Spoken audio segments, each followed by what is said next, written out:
Olá, sejam bem-vindos a mais um episódio do Clube da Mama Talks, o podcast oficial do Clube da Mama de São Paulo. Aqui, reunimos especialistas para aprofundar discussões relevantes e debater temas da prática clínica. Nosso objetivo é promover conhecimento e atualização contínua sobre o câncer de mama. Meu nome é Leandro Jonathan, eu sou médico oncologista no Hospital Israelita Albert Einstein e membro cofundador do Clube da Mama. E hoje eu tenho a alegria de receber aqui, para esse episódio, os meus colegas, amigos e membros cofundadores do Clube da Mama São Paulo. A doutora Tamise Dacier, médica mastologista do Hospital 9 de Julho e Sírio-Libanês. A doutora Fabiana Miranda, médica radio-oncologista do Hospital Santa Paula. A doutora Renata Bonadio, médica oncologista da Rede DOR. E o doutor Júlio Antônio, médico oncologista do ICESP e da Oncocenter. Um prazer recebê-los aqui todos juntos nesse videocast. Enchemos a mesa. Neste episódio, discutiremos perspectivas sobre o rastreamento, a prevenção e o manejo e o tratamento do câncer de mama, visando ali as perspectivas para o ano de 2026 e 2027, o próximo biênio. E começando a nossa discussão em relação ao rastreamento do câncer de mama, nós temos importantes novidades, tais como o rastreamento personalizado baseado numa estratificação de risco e as plataformas específicas de biópsia líquida visando o rastreamento de múltiplos tumores. Tamise, começando com você. Hoje, você acredita que o rastreamento baseado na estratificação do risco ele está pronto para ser implementado na nossa prática clínica? Eu acho que depende do cenário que a gente vai avaliar, Leandro. Acho que esse é o principal ponto, né? Se a gente for olhar nossa prática clínica hoje, no contexto privado, a gente já faz um pouco de rastreio personalizado, né? Se a gente for olhar individualmente, a gente já faz estratificação de risco, a gente já tem recomendações mais consolidadas de tentar entender manejo de risco desde ali dos 25 anos das pacientes, principalmente quando a gente tem um forte histórico familiar, para avaliar questões, né, se existe alguma síndrome hereditária que vai configurar um maior risco, que a gente já sabe que são cenários que a gente realmente tem o benefício de incluir a ressonância, de fazer um segmento mais precoce.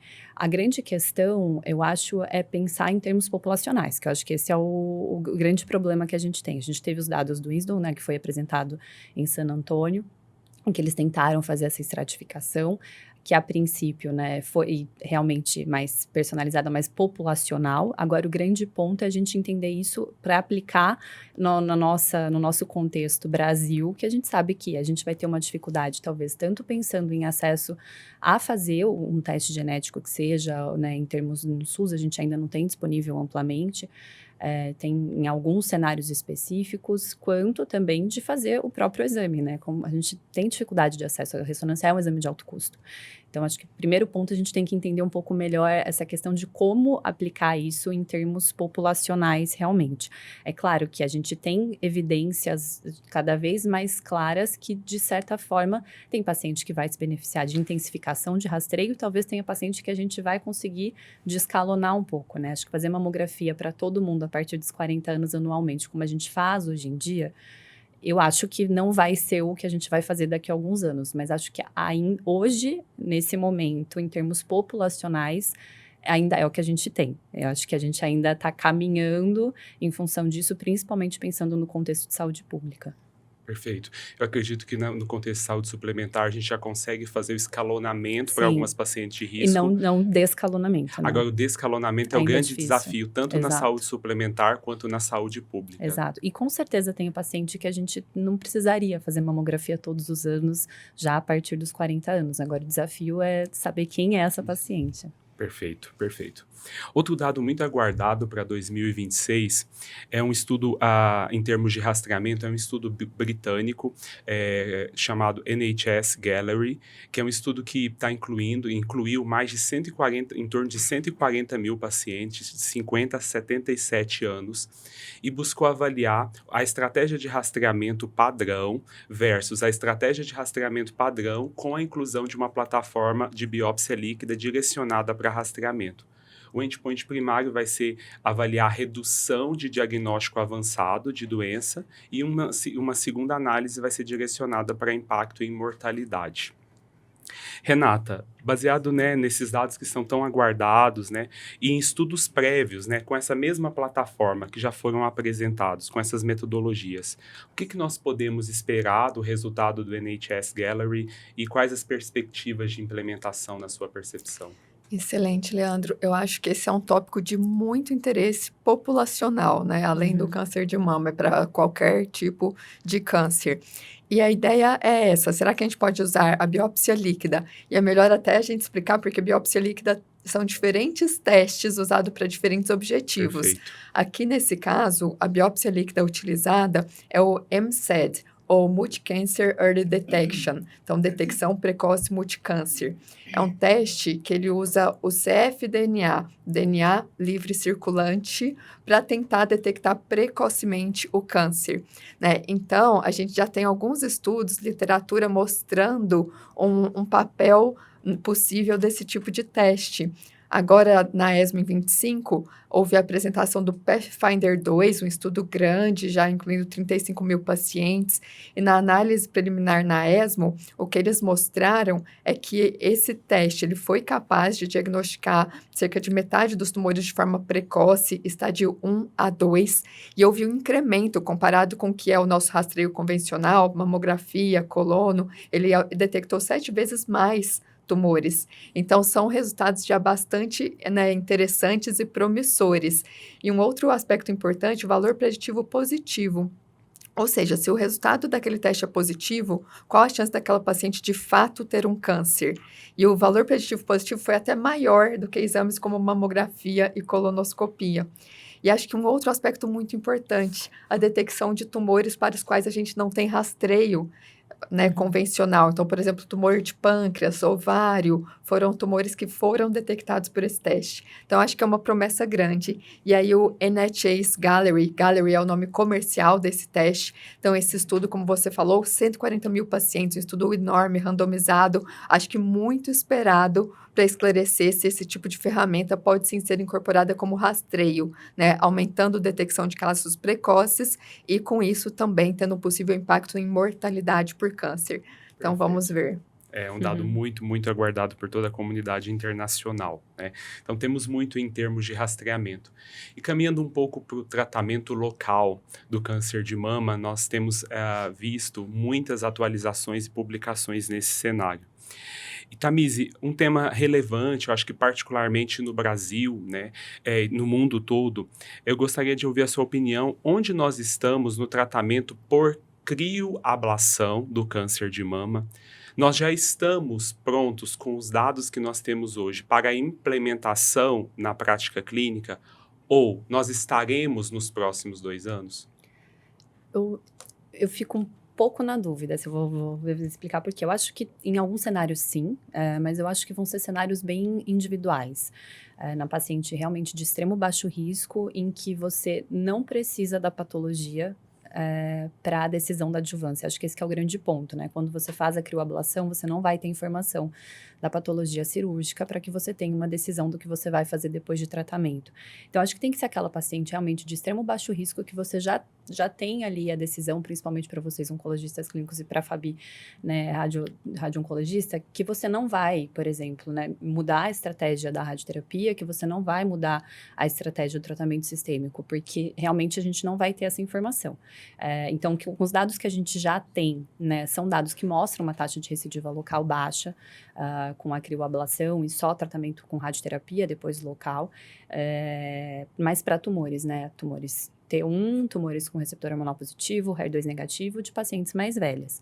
Então, são cenários realmente mais restritos. E aí, outra questão que a gente tem que levar em consideração também é a avaliação axilar, né? Que realmente nesse cenário, a gente está tendo dados mais recentes que consolidam aí, de certa maneira, a gente poder pensar em omissão de biópsia de linfonodo sentinela também, nos dados do Sound, os dados do Enzima, que estão caminhando realmente nesse subgrupo de pacientes, que seriam pacientes de menor risco.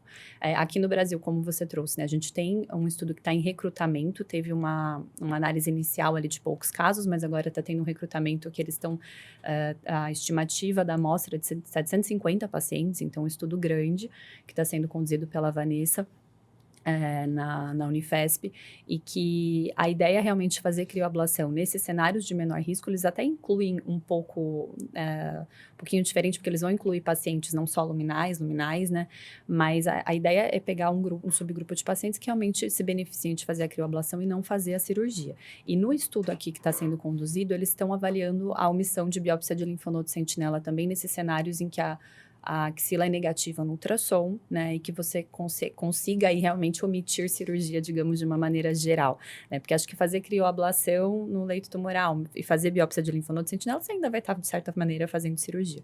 E acho que o grande ponto também na implementação, além dessa questão de avaliar a adjuvância depois, em que a gente sabe que cada vez mais, né, vocês estão individualizando a partir dos dados da patologia. Sim. É também pensar em relação a acesso e custo, que aí eu acho que entra outra questão, né? Exige uma certa tecnologia ali da crioablação para que seja feita.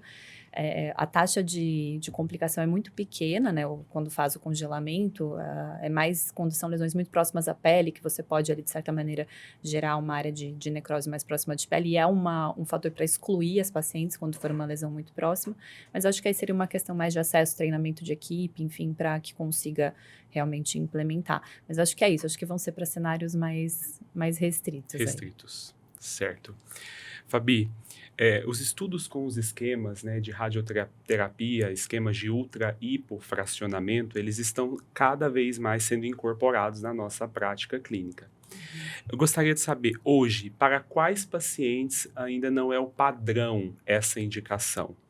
E há estudos incluindo essas pacientes para as quais nós vamos poder considerar essa indicação no futuro?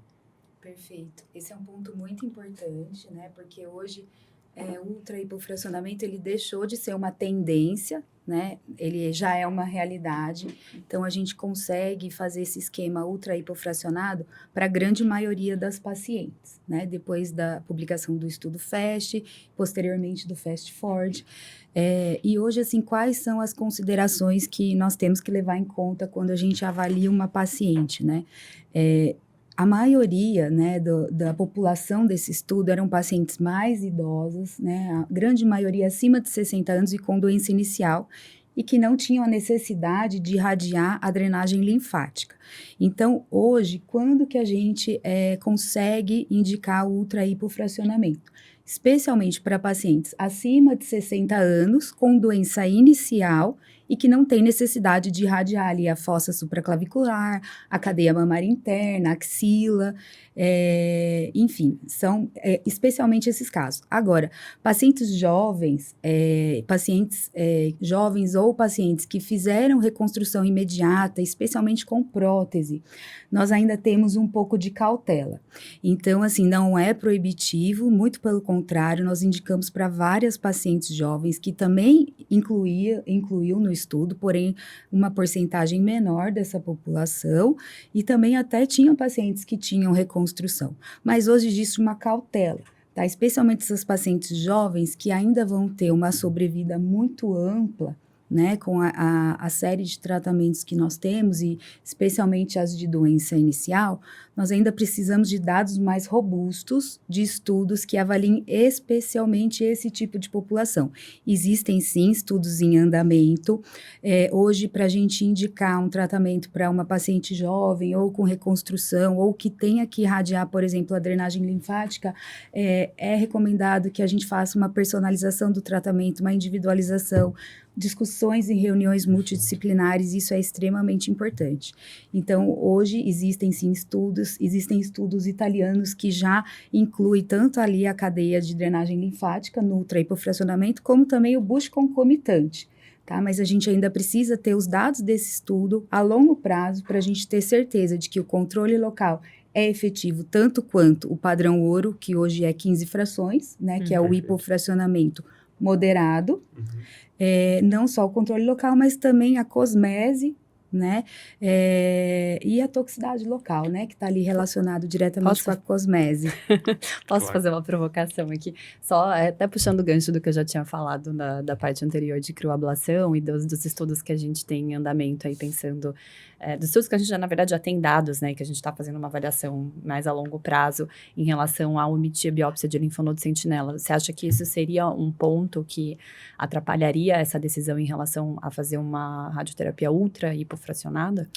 Não atrapalharia, desde que nós tivéssemos certeza que realmente essa paciente vai ser considerada axila ali negativa. Então, a partir do momento que a gente considera ela axila negativa, tanto pela questão da parte do oncologista quanto do mastologista, para nós da radioterapia, ela é um N0. Então, o N0 não tem indicação de radiar a drenagem. E, Fabi, então, assim, só para os pacientes que possam estar nos ouvindo, né, quando a gente fala de ultra hipofracionamento, a gente está falando de uma radioterapia, normalmente em 5 frações. Em 5 frações, exatamente. Isso. E, então, hoje, a perspectiva é que nós, com o resultado dos próximos estudos, cada vez mais um pool maior de pacientes vão ser incluídas nesse esquema. Com certeza. Eu acredito que nos próximos 2 anos, nós vamos ter uma ampliação dessa população que vai ser submetida ao ultrahipofracionamento. Muito bom. Caminhando um pouco mais para o tratamento sistêmico, agora incluindo aqui o meu amigo Júlio. Júlio, com a apresentação dos dados, né, que nós recebemos com muita animação do estudo Lidera, você acredita que os SERDs orais se tornarão o novo padrão da adjuvância hormonal? E como que você visualiza a incorporação desses dados com os inibidores de ciclina, né, que já estão ali na nossa prática clínica no cenário do tratamento adjuvante? Joia, Leandro. Sem dúvida, o Lidera trouxe aí uma das maiores promessas da incorporação dos SERDs na adjuvância de pacientes com tumores de risco intermediário e alto, né? Não apenas pelos dados de eficácia que foram apresentados em San Antônio esse ano, mas também pelo potencial de melhor tolerância dessa medicação na adjuvância e, consequente, melhor adesão. Isso é um ponto muito importante que a gente tem que avaliar nas pacientes em terapia endócrina adjuvante e, naturalmente, isso levanta a discussão sobre um potencial novo padrão. Mas, na minha visão, essa é uma história que só está começando a ser construída.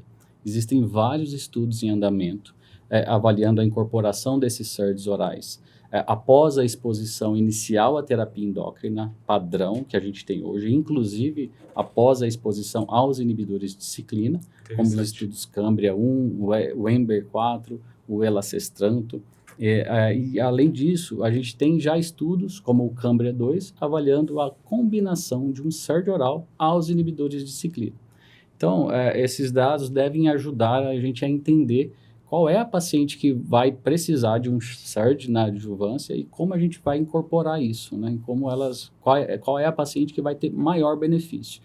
Para o futuro, além ainda disso, acho que a gente precisa ficar atento aos estudos que estão avaliando o ctDNA ao longo do acompanhamento da paciente em adjuvância. E nesse cenário, tem um estudo fase 3 irlandês chamado TREAT-ctDNA, que faz o acompanhamento do ctDNA ao longo da adjuvância e a paciente que emerge com ctDNA, a troca da adjuvância padrão é feita para elacestranto, que é um SERD oral, para tentar avaliar o benefício do SERD oral nesse contexto também de uma doença residual mínima ou uma doença que está emergindo do ponto de vista molecular.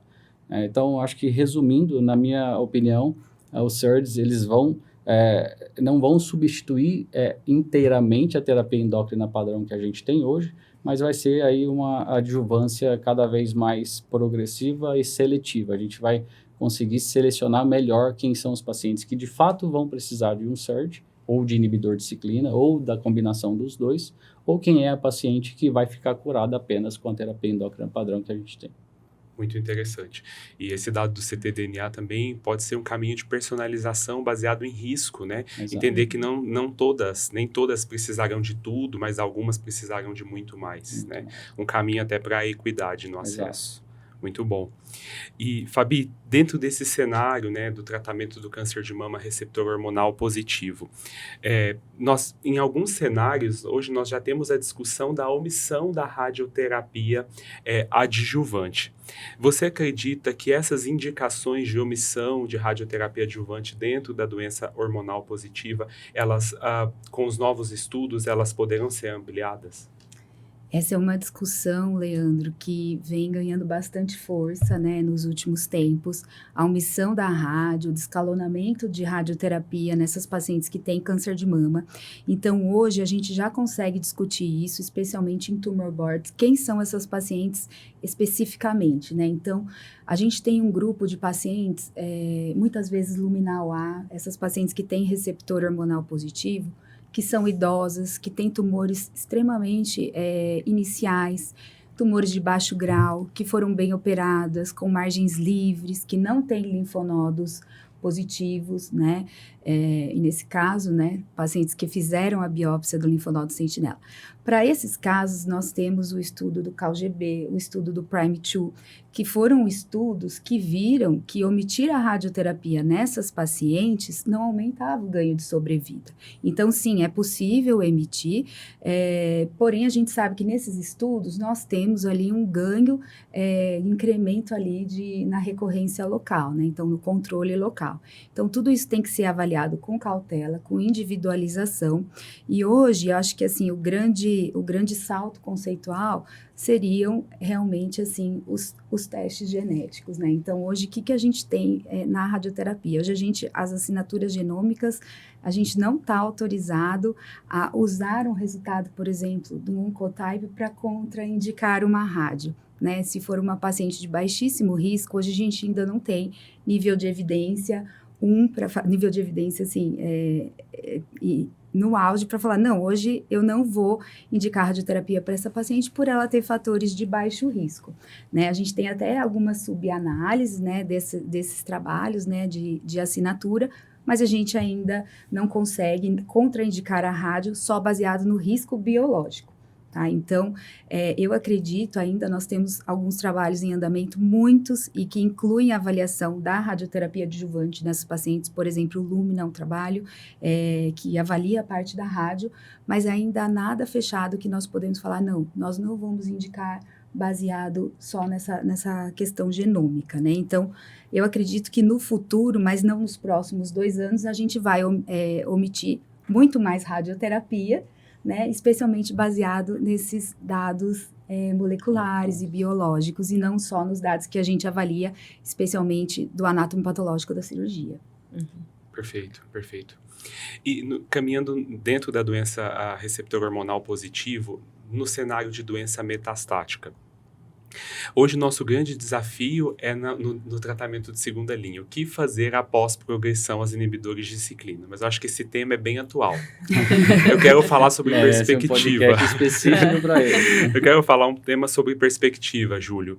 E eu direciono para você essa pergunta, né? Nós tivemos alguns dados utilizando plataformas, incluindo dados clínicos e genômicos, que mostraram que quando você correlaciona esses dados, você consegue predizer um subgrupo específico de pacientes que vão muito mal, que o resultado oncológico é muito ruim já na primeira linha com inibidor de ciclina e terapia endócrina. E talvez seriam pacientes candidatas a uma terapia já alternativa na primeira linha.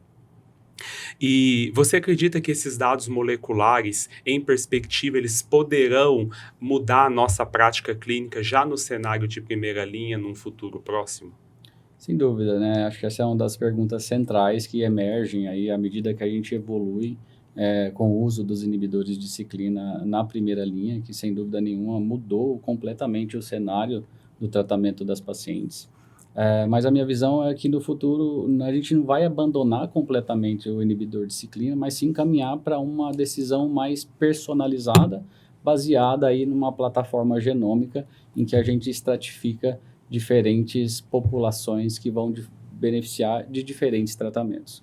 Nesse cenário, tem um estudo muito importante em andamento chamado EVOPAR-BRAS-01, que avalia especificamente pacientes com mutação em BRCA1, BRCA2 e PALB2, no contexto de doença luminal metastática, avaliando a combinação de um inibidor de PARP com um SERD oral, camizestrant, já na primeira linha, né? Se esse estudo for positivo, ele vai ser o primeiro estudo a desafiar o uso de inibidor de ciclina na primeira linha. A gente também tem que lembrar para que esse perfil de paciente é a minoria que a gente tem na prática clínica, né? Pacientes com mutações germinativas. A gente hoje tem um perfil muito mais amplo de pacientes com alterações na via do PI3K, AKT, PTEN, mTOR e do próprio ESR1.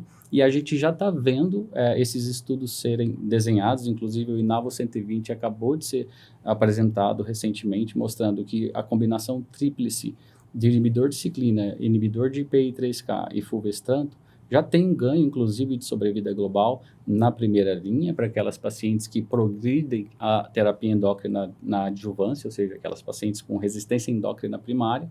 E o estudo INAVO 123 está avaliando isso num cenário mais precoce, ou seja, já na primeira linha.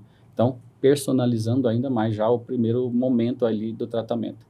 Fora isso, tem outros estudos em andamento, o Capitello 292, avaliando a combinação de capivasertib já na primeira linha em pacientes que têm alteração na via do AKT, PTEN e mTOR. E, além disso, o próprio SR1, né, que o SERENA-6 mostrou um pouco do benefício aí de trocar precocemente o backbone de terapia endócrina na emergência da mutação do ESR1. Ou seja, então acho que no futuro a gente não vai abandonar completamente os inibidores de ciclina nesse cenário, mas a gente vai fazer um tratamento mais individualizado, integrando essas informações clínicas e genômicas na decisão do tratamento. Perfeito.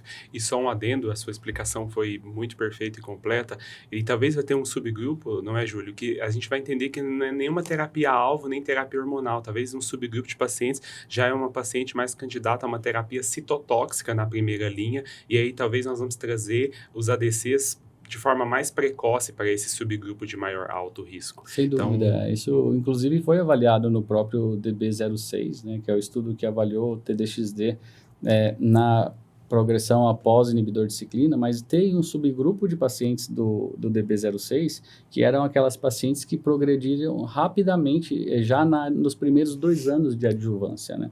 Mostrando que provavelmente aquela doença não depende nada da via endócrina, né? E se a gente insistir no tratamento endócrino, talvez a gente não vai ter nem chance da paciente seguir para um tratamento subsequente.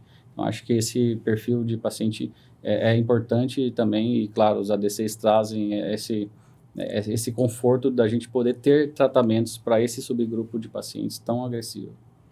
Perfeito.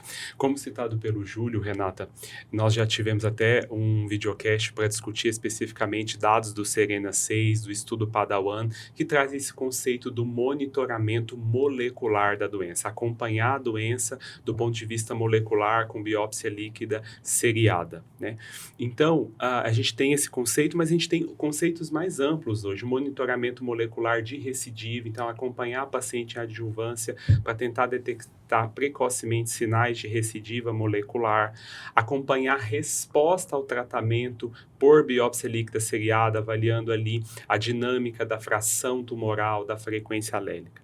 Dito isso, na sua percepção, você acredita que o monitoramento molecular por biópsia líquida chegará a ser implementado na prática clínica e num futuro breve? Eu acredito que sim. Eu acho que primeiro eu vou falar dessa monitorização em termos de avaliar a resposta a essa primeira linha, o surgimento de resistência e a mudança de tratamento baseado ali na detecção do ctDNA. E isso, para mim, sim, está bem perto da prática clínica baseada no SERENA-6, né? Então, eu acho que o estudo validou que existe essa possibilidade de usar a ferramenta para troca mais precoce, né, de tratamento baseado no momento em que começa a surgir aquela resistência molecular. E eu acho que, então, o SERENA-6 está próximo de vir. Eu acho que nesses próximos 2 anos a gente já vai ter esse uso na prática. Claro, com algumas coisas a aprender, né? Como a gente vai fazer esse monitoramento? Precisa ser um NGS ou a gente pode usar testes mais acessíveis, podemos usar o PCR, então eu acho que a gente tem aprendizados, mas eu acho que a gente vai usar dentro dos próximos 2 anos. E eu acho que o Serena 6 só abre a porta para outras possibilidades de uso nesse mesmo caminho. Então, a gente tem um outro estudo que é o SAFIR-03, do Fabrício André, que também monitora o ctDNA e faz essa mudança. Como o Júlio falou, tem pacientes que talvez a gente vai precisar inibir a via AKT, tem pacientes que a gente vai precisar ir para a linha citotóxica. Então, é isso que o SAFIR faz. Então, dependendo do achado, né, o paciente que persiste o ctDNA e tem alguma determinada alteração molecular ou não, ele direciona para estratégias terapêuticas. Então, acho que a gente vai caminhar nesse sentido, sim, de fazer um uso bem racional, ditado pelo resultado molecular. Agora, em termos do uso para detectar a recidiva, eu acho que o desafio é muito maior. Eu acho que a literatura é muito clara que no câncer de mama inicial, quando o ctDNA é positivo, isso é um marcador de altíssimo risco de recidiva, né? Então, acho que esse papel está claro. O desafio é o que fazer com essa informação, né? Como usar essa informação para mudar nossa conduta. E aí, em triplo negativo, foi bem frustrante. A gente tem 2 estudos negativos, descontinuado, que foi o CITRAC com pembrolizumab, o ZEST com niraparib, em que no momento do ctDNA positivo, muitas pacientes já tinham doença metastática no exame de imagem, né? Então, fica aí o desafio de como usar a informação para mudar. E aí, a gente teve na ASCO-DER de receptor hormonal positivo.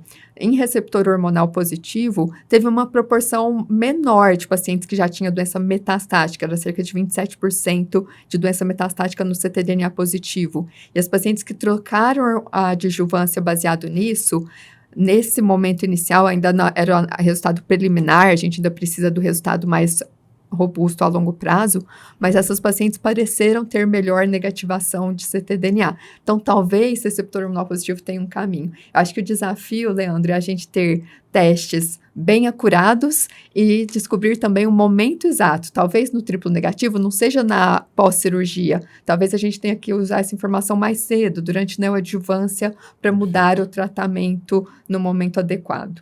Perfeito, perfeito. Eu também sou um grande entusiasta do tema, nem vou me aprofundar nisso aqui, mas eu também sou um grande entusiasta. Caminhando um pouco agora, né, para o tratamento global, né, da doença HER2, do câncer de mama HER2 positivo. Nós vimos agora a apresentação e publicação, Júlio, do estudo Destiny Breast 11, né, que avaliou a inclusão no cenário neoadjuvante de um anticorpo à droga conjugado trastuzumab deruxtecan. Hoje nós temos os dados, né, de resposta patológica completa, que nós vimos um incremento importante com essa inclusão. Você acredita, Júlio, que caso a maturidade dos dados leve à aprovação do DB11 na prática clínica, esse vai passar a ser o tratamento preferencial para a grande maioria das pacientes candidatas à neoadjuvância, ou nós vamos conseguir fazer uma estratificação do risco e selecionar quem precisa de mais e quem precisa de menos? Joia. Eu acredito que a gente não vai substituir o que a gente tem de padrão hoje, porque a gente entende que nem toda paciente precisa de um tratamento mais intensivo. Hoje, já com os dados clínicos, né, e eventualmente da própria patologia, a gente consegue estratificar um pouco melhor quem já é a paciente que de cara vai precisar de uma estratégia mais intensa, com TDXD. Isso foi bem avaliado no estudo do DB11, né, em que incluiu pacientes com câncer de mama inflamatório, alto volume de doença linfonodal, né, então são pacientes que eventualmente, por exemplo, têm um HER2 positivo baseado no FISH, com co-expressão hormonal. Acho que isso acaba trazendo o TDXD mais para esse tipo de cenário. Em contrapartida, a gente tem os dados do estudo NeoCARP, né, que avaliou o descalonamento do tratamento, inclusive do backbone de quimioterapia combinada ao duplo bloqueio, mostrando benefício também para um outro subgrupo de pacientes, estádio 2, pacientes que eventualmente têm o HER2 3 cruzes, sem coexpressão hormonal. Então, acho que na nossa prática, talvez a gente consiga, no futuro, com esses dados que a gente tem hoje, e já associados a outras plataformas como o HER2-DX, ou até mesmo o ctDNA, estratificar ainda mais esse perfil de pacientes que vai precisar de uma estratégia mais intensificada na neoadjuvância com TDXD, ou quem é aquela paciente que só com, eventualmente, duplo bloqueio isolado, isso foi visto no Fergain, por exemplo, que já vai ter um grande benefício e vai ficar curada com essa estratégia. Então, o algoritmo ainda, na minha opinião, ainda está sendo construído. Está sendo construído. E, Tamisi, nesse estudo que nós estamos citando, o DB11, tem ali um subgrupo de pacientes, né? É o subgrupo de pacientes sem a co-expressão, né? Então, receptor hormonal negativo, HER2 puro, que nós chamamos na prática clínica. Com a inclusão do TDXD neoadjuvante, essas pacientes podem chegar a ter uma taxa de resposta patológica completa maior que 80%. E a pergunta para você, mastologista, nós estamos nos aproximando de cenários no qual nós vamos discutir a omissão da cirurgia definitiva? Acho que sim, e acho que cada vez mais a gente está próximo disso, mas acho que, assim como nas outras situações, vão ser casos bem selecionados. Acho que nesse momento a gente não pode assumir isso na prática clínica. Assim, nesse momento, realmente, a omissão de cirurgia pós-neoadjuvância está restrita a protocolo de pesquisa. A gente sabe que tem pacientes que são excelentes respondedoras, né? A gente teve uma publicação do Henry Cure e do MD Anderson o ano passado com esse subgrupo, né, de excelentes respondedoras, pacientes HER2 positivo, triplo negativo, que tiveram excelente resposta e com foram 55 pacientes, se eu não me engano, que foram acompanhadas ali por mais de 50 meses e que não tiveram a taxa de recidiva, foi 0. Né, até o momento, pacientes que não fizeram nenhuma cirurgia na mama, fizeram radioterapia. E aí um outro ponto que entra é a questão da axila também, né, porque nesse estudo especificamente, parte das pacientes fizeram avaliação axilar, então aí entra nessa questão, você vai levar a paciente para cirurgia só para avaliar a axila e não vai fazer a cirurgia da mama, né, então acho que são coisas que a gente ainda está caminhando para entender realmente qual vai ser esse perfil de pacientes, mas eu acho que cada vez mais a gente está se aproximando realmente desse cenário. E aí, para isso, claro, a gente precisa entender qual vai ser a melhor estratégia para a gente ter essa confirmação um pouco mais acurada em relação à resposta patológica completa sem cirurgia.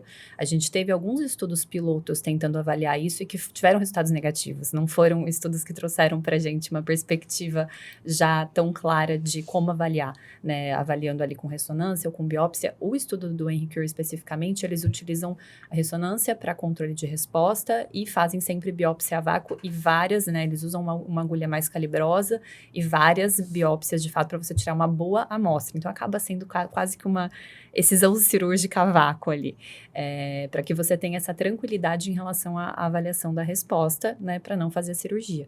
E foi um estudo fase 2, né, isso é importante, não é um estudo randomizado, então não é um comparativo como fazer cirurgia, mas não tivemos nada de recidiva em mais de 50 meses de segmento, então com certeza é algo promissor.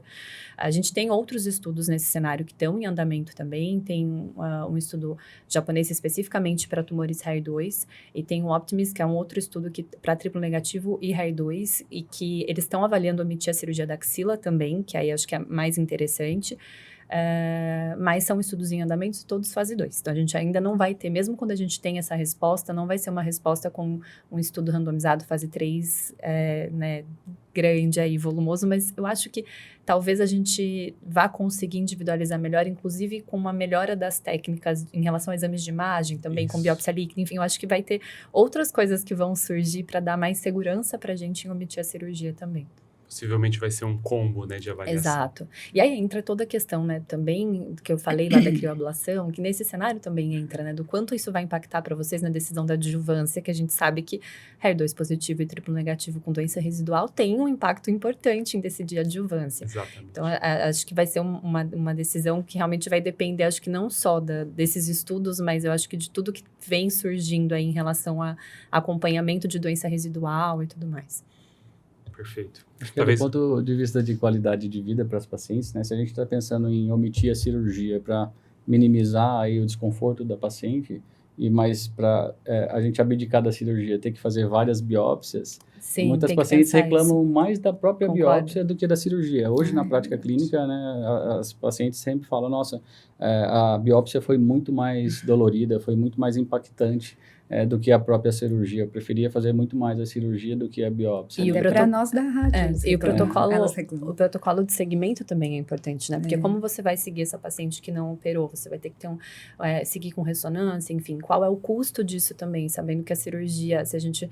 Pensando que é uma paciente boa respondedora, vai ser uma cirurgia conservadora, provavelmente, até porque pacientes que já tinham indicação de mastectomia ou pacientes com mutação germinativa de alto risco já eram excluídas. Então, se você vai pensar que é uma cirurgia conservadora, pequena, rápida, que não vai ter uma alteração cosmética ali, eu acho que é isso, assim, acho que vão ser casos que a gente com certeza vai ter esse perfil de paciente que a gente não vai operar, mas, de novo, acho que vão ser casos selecionados.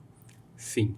E também no cenário do câncer de mama HER2 positivo na doença metastática, Júlio, nós vimos agora a apresentação e publicação do estudo DB09, né, avaliando a inclusão de TDXD já na primeira linha, mas junto nós temos a apresentação também do estudo PATINA e do estudo HER2CLIMB-05, avaliando estratégias de manutenção, também com incremento de resultado oncológico muito significativo para as pacientes.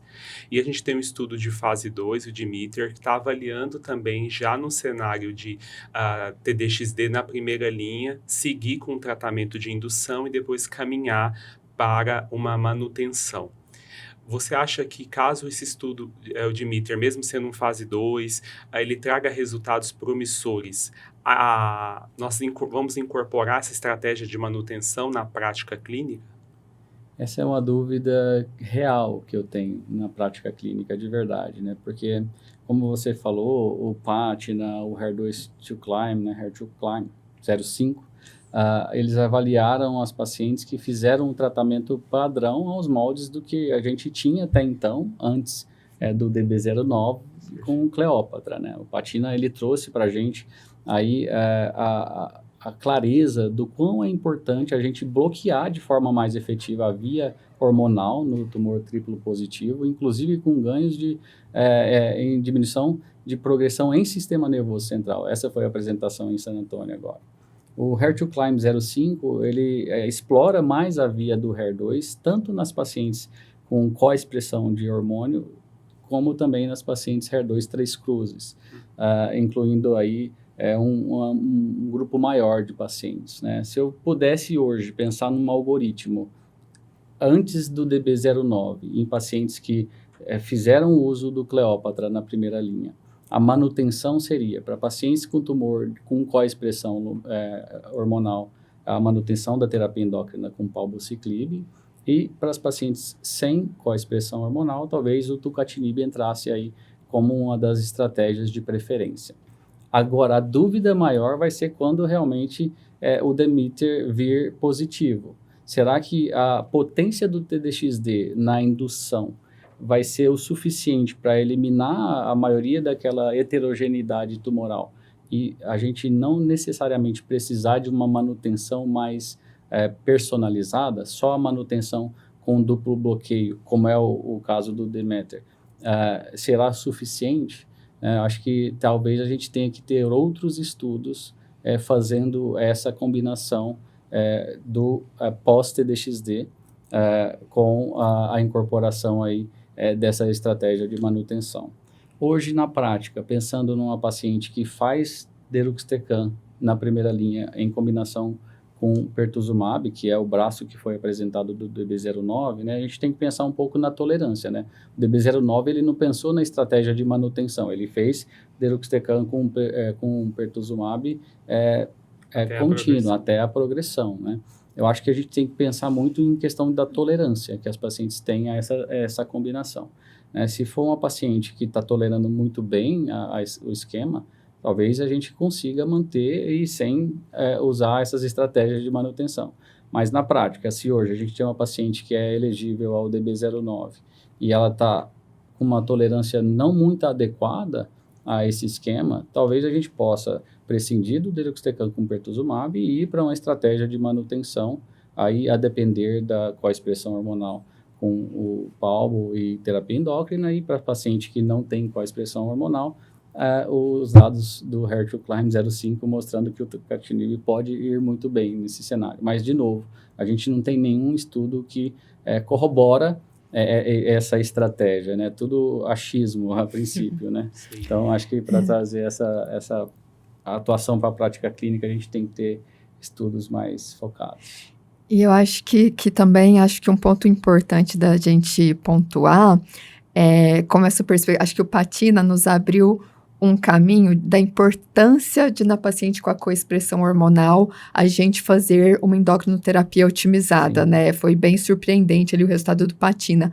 E nesse sentido, eu acho que a gente vai ter também nesses próximos 2 anos outros estudos apresentados mostrando essa otimização da endocrinoterapia na doença HER2 positivo, né? Então, acho que dentro desses próximos 2 anos a gente deve ter o Heredera, que traz o giredestranto. Então, a gente falou o giredestranto no Lidera, que foi superior à endocrinoterapia padrão. Então, será que também na manutenção das pacientes HER2 positivo, junto com o duplo bloqueio anti-HER2, o giredestranto pode ser superior a outras endocrinoterapias?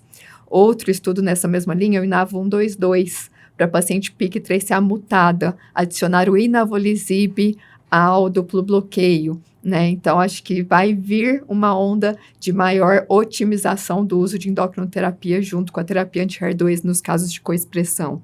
Excelente. Acho que a gente tem que olhar com muito, acho que parcimônia todos esses dados, né? Porque a gente só hoje em dia pensa nesse cenário específico, talvez escalonar o tratamento, né? Com essas estratégias de melhor otimização da terapia endócrina, inclusive, além do que foi mostrado no Patina, como você bem lembrou, mas quem nunca viu uma paciente que fez Cleópatra e até hoje está sem progredir apenas com um duplo bloqueio, né? Até lembrando que durante a manutenção a gente quer esquemas bem tolerados, né? Então a gente tem que olhar para isso também, como vai ser essa manutenção, se a gente vai intensificando tanto, né? Exato. Vamos ver. Não, recentemente, até só para corroborar aí o que a gente pensa em também não escalonar para todo mundo, recentemente vi uma paciente no ICESP que abriu o quadro com a doença HER2 positivo 3 cruzes, metastática, e fez um tratamento com esquema que inclusive era só com trastuzumab, e ela hoje está sem evidência de doença, mantendo apenas trastuzumab, ou seja, é aquela doença altamente dependente da via do HER2 e que talvez só um tratamento com trastuzumab está sendo suficiente para manter essa paciente sem doença por muitos anos, né? Ao passo que hoje a gente está aí vivendo essa onda de uma intensificação de tratamento. Acho que não, no futuro, até inclusive na doença metastática, a gente tem que saber refinar melhor quem é paciente que de fato vai precisar de tudo isso e quem não vai, até mesmo para que a gente permaneça com o sistema no contexto de sustentabilidade financeira, né? Porque tudo isso agrega custo, uma toxicidade financeira, além de agregar também uma toxicidade para a própria paciente. Percebemos que esse é um tópico bem movimentado dentro da oncologia mamária, dentre vários outros. Possivelmente a gente deve ter um novo videocast nesse ano para discutir esse cenário, porque é muito desafiador. Caminhando aqui já para o último módulo da nossa discussão, no câncer de mama triplo negativo. Essa é uma área de especial interesse da doutora Renata Bonadio, que é uma grande pesquisadora nessa área. E eu queria começar te perguntando, Renata, quais as perspectivas de escalonamento e descalonamento, desintensificação do tratamento sistêmico na doença inicial? Excelente. Eu acho que a gente vai ter, sim, mudanças importantes, breves, né, nesses próximos 2 anos, nesse manejo do triplo negativo inicial. Falando de escalonar, eu acho que um dos cenários mais críticos é a paciente com a doença residual depois de neoadjuvância, né, em que o risco de recidiva é alto. E aí, acho que virão, sim, os ADCs anti-TROP2. Então, a gente tem 3 estudos fase 3 em andamento, com Sacigovitecam mais Pembro, A105, com Datopotamab com ou sem Durvalumab no TROPION-Breast 03, e esse já é esperado para ASCO, então tá breve aí. O Trophtius 012 com Sacituzumab Tirumotecam mais Pembro. Então, a gente tem esses 3 importantes estudos vendo se trazer o ADC anti-TROP2 pode mudar o desfecho dessas pacientes com doença residual. Vamos torcer que sim. E os ADCs também devem vir para neoadjuvância. Então, a gente tem o Trophtius 032 com Sacitirumotecam mais Pembro substituindo AC Tá? Então, no estudo, o braço controle aqui no 522 e o sacitiromotecam entra no lugar do AC, mas a paciente ainda recebe carbotaxol também com pembro, né? E o outro estudo de neoadjuvância, e aí esse eu já entro como um possível descalonamento, o Tropion-Breast 04, porque ele traz o datopotamab do eruxtecan com o durva, somente essa combinação por 8 ciclos. Ou seja, a gente está substituindo 4 químios do Keynote 522 por um ADC anti-TROP2. Então, esse é um estudo que eu tenho muita curiosidade de ver, porque se ele, né, demonstrar uma eficácia, eu acho que também há um potencial de diminuir consideravelmente toxicidade. E aí, falando de descalonamento, eu acho que a gente chegou, assim, no momento em triplo negativo em que dá para a gente descalonar o tratamento para alguns casos. A gente conhece mais os biomarcadores, né? Tem um estudo Scarlett, um estudo de fase 3 de não inferioridade, tentando tirar a antraciclina. A gente tem o fase 2 do Nilpact com taxano, carbo, pembro, com PCR alta. Então, Scarlett randomiza para o Keynote versus o esquema do Nilpact, tirando a antraciclina. Né? Então, é um estudo que eu também acho bem importante. E vários estudos de fase 2, inclusive nosso estudo brasileiro Despatil, tentando descalonar tratamento selecionado por biomarcador. Então, TIOS, resposta radiológica, o próprio estadio, ctDNA, eu acho que essas variáveis estão entrando, né, como seleção nesses estudos de fase 2 para descalonar de forma segura. E eu acho que a gente vai ver, sim, esse caminhar também nos próximos anos. Perfeito, excelente. E no cenário da doença metastática, Renata, nós tivemos importantes publicações, apresentações no último ano com a inclusão, né, dos ADCs anti-TROP2 já no cenário de primeira linha. Mas eu considero que essa população ainda é, mesmo com essas apresentações, uma população com uma necessidade não atendida. Nós precisamos ultrapassar, né, a barra de uma PFS de 12 meses para essas pacientes e buscar um ganho mais robusto de incremento em sobrevida global. Quais são as perspectivas terapêuticas que nós temos no cenário da doença metastática, visando ali uma melhora, né, dos desfechos para essa subpopulação? Perfeito, Leandro. Então, eu acho que, assim, por um lado, a gente tem que comemorar, né? A gente teve, então, 3 estudos aí, o Ascent 04, Ascent 03, Tropion-Breast 02, trazendo o ADC anti-TROP2 para a primeira linha e impactando, né, de forma relevante o desfecho dessas pacientes. E acho que comemorar que, finalmente, a gente está vendo sobrevidas globais medianas ultrapassando 20 meses, quando antes a gente ainda estava limitado a 11 a 15 meses na doença triplo negativo metastático. Então, a gente tem que comemorar, sim, esses ganhos, mas eu concordo com você que a gente ainda tem espaço para fazer muito mais, né? Melhorar ainda mais esses desfechos. Como perspectivas, a gente tem estudos aí ampliando o uso em outros cenários. Por exemplo, o estudo Trophius 011. ADC anti-TROP2 mais imuno, mas para PDL1 negativo, né? Então, que os estudos que a gente tinha até agora, eles fazem essa combinação no PDL1 positivo, porque a gente sabe que com químio, a imuno tem benefício em PDL1 positivo. Mas será que com ADC pode ter um sinergismo? Então, o Trophius 011, ele combina o sacitiromotecam mais o pembro nas pacientes sem a expressão do PDL1, né, na primeira linha. Além disso, expansão, por exemplo, HER2-0, Destiny Breast 15, então TDXD, a gente conhece que tem benefício no HER2 ultra low na doença receptor hormonal positivo. Será que o HER2-0 no triplo negativo também pode se beneficiar? Então, a gente vai ver isso do DB15.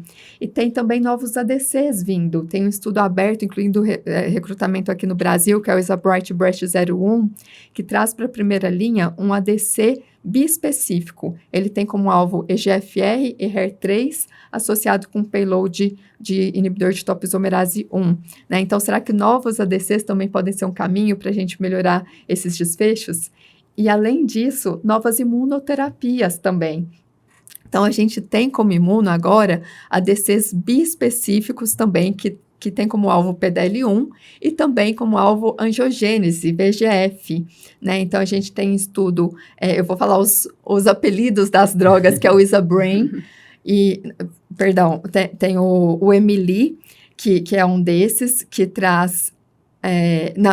o Emily também é um ADC. Os dois, que são os anticorpos, é no estudo Harmony, que é com eu vou pegar aqui a colinha, que é o Eu não sei como vocês Ivonescimab. conseguem decorar todos esses nomes, gente. Ivonescimab, que é no Harmony. E nós temos também o Pumitamig no estudo Rosetta Breast. Então, esses dois também estudos de fase 3, trazendo essas novas imunos aí, focando também em angiogênese, junto com a quimioterapia nesse contexto de primeira linha. Então, acho que sim, acho que tem várias coisas andando em primeira linha e triplo negativo, os resultados são rápidos. Então, acho que nos próximos 2 anos a gente vai ver já alguns resultados desses estudos e torcer para que esses incrementos de novas terapias possam sim melhorar os desfechos. Perfeito, perfeito. E lembrar também que nós vamos muito além do que nós vislumbramos na prática clínica hoje, né? Em cenários talvez pré-clínicos ou clínicos iniciais de outras estratégias. Vacinas, né? Principalmente quando você tem um epítopo já muito bem definido,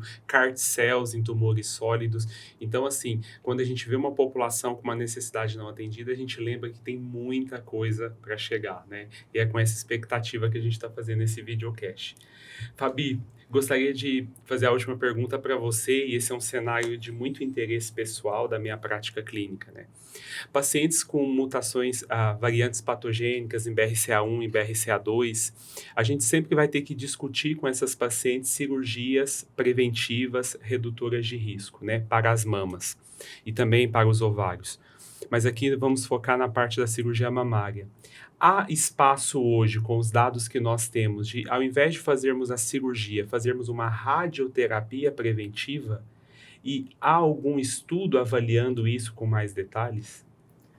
Essa é uma pergunta muito interessante, né? Bem provocativa, né? E é uma dúvida de vários profissionais que tratam câncer de mama, né? E a resposta é não, tá? Hoje nós sabemos que as pacientes que têm mutação BRCA, BRCA1, BRCA2, elas se beneficiam da redução de risco com a cirurgia, né? Hoje a gente sabe muito bem que o papel da radioterapia, ele é um papel terapêutico, né? É um papel, geralmente, no câncer de mama, que nós temos dados robustos para fazer a adjuvância, sendo, claro, uma profilaxia ali, garantindo um controle local.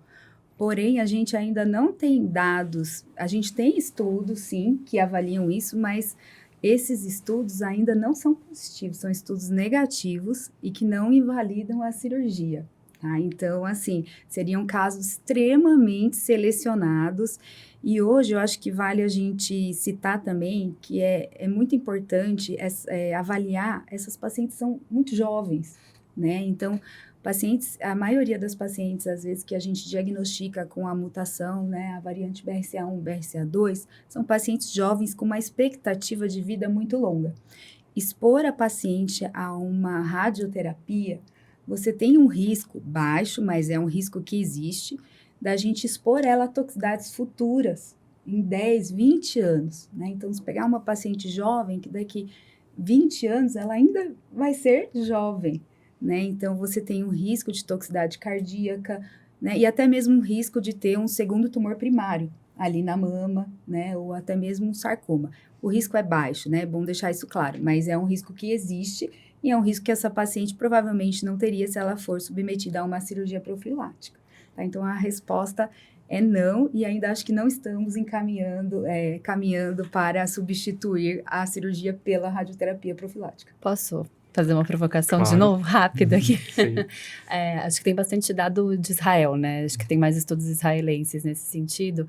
Fabi, eu acho que os principais estudos pegam ali as pacientes que não queriam, né, fazer uma mastectomia bilateral, que optaram por cirurgia conservadora, já iam irradiar a mama em tratamento, irradiaram a mama contralateral e aparentemente tiveram menores desfechos comparados às pacientes que não fizeram radioterapia dessa mama contralateral.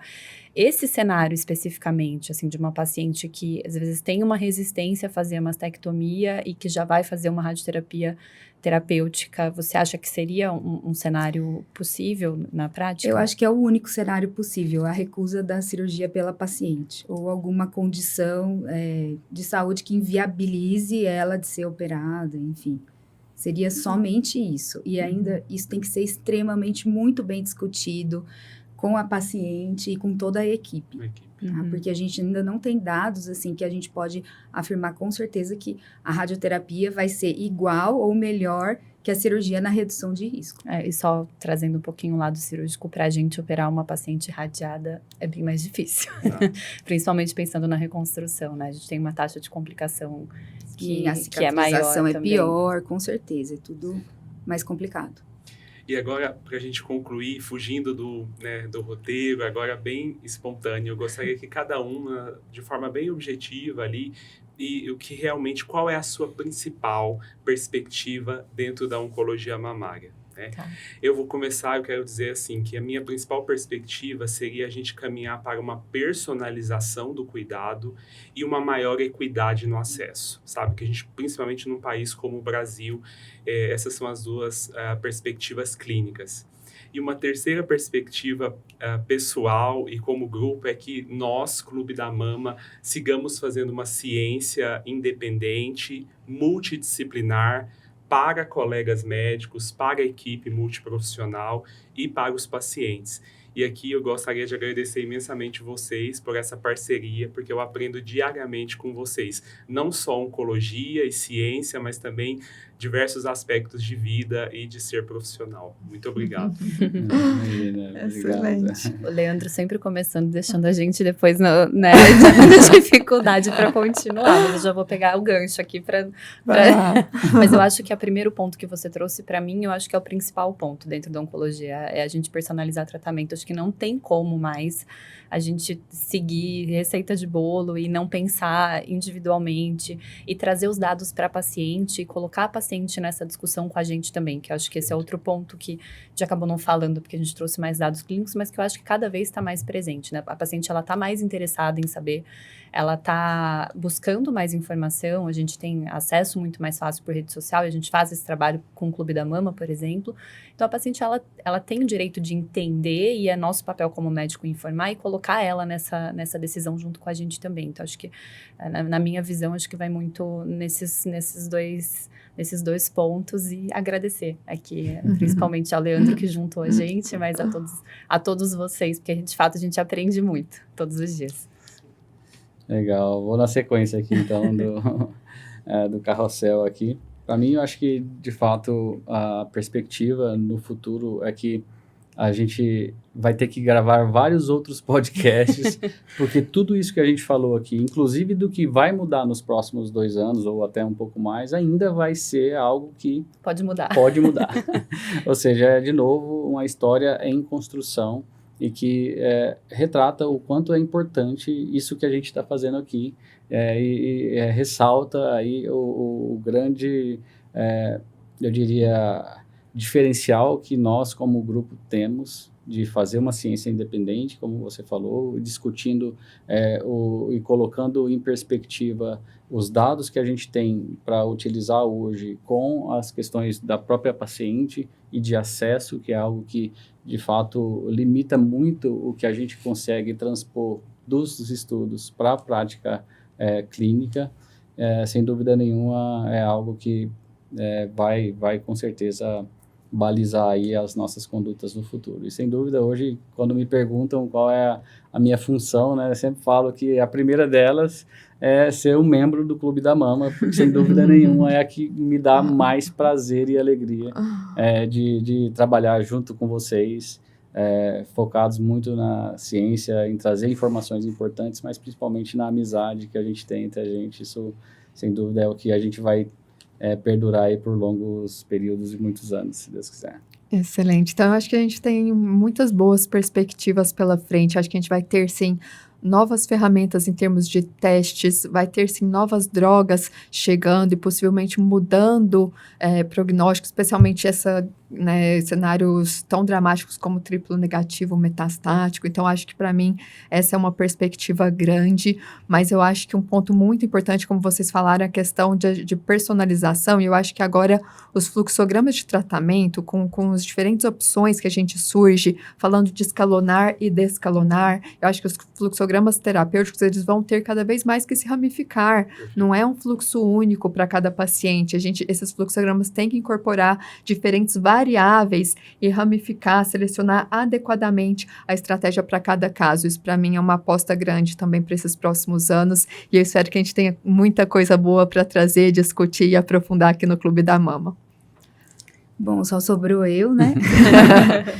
É difícil, né? Eu acho que com relação à radioterapia, a mensagem que a gente tem para o futuro, né, para o futuro breve, além da personalização que todo mundo aqui já falou, eu acho que é o descalonamento do tratamento, tá? Então, especialmente para grupos específicos de paciente, eu acho que o descalonamento ele vem sendo muito discutido, mas sempre com cautela, né, tentando equilibrar ali não só a qualidade de vida da paciente, né, mas também a efetividade do tratamento oncológico, né? Acho que isso é muito importante. Então, acho que a grande mensagem, pelo menos com relação à rádio, é o descalonamento do tratamento, né? E com relação ao Clube da Mama, o grupo, eu estou muito feliz, né, de estar aqui. É uma alegria enorme participar desse grupo com vocês, de ser a radio-oncologista oficial do Sim, Clube da Mama. Eu oficial. tenho aprendido muito, né, de oncologia mamária.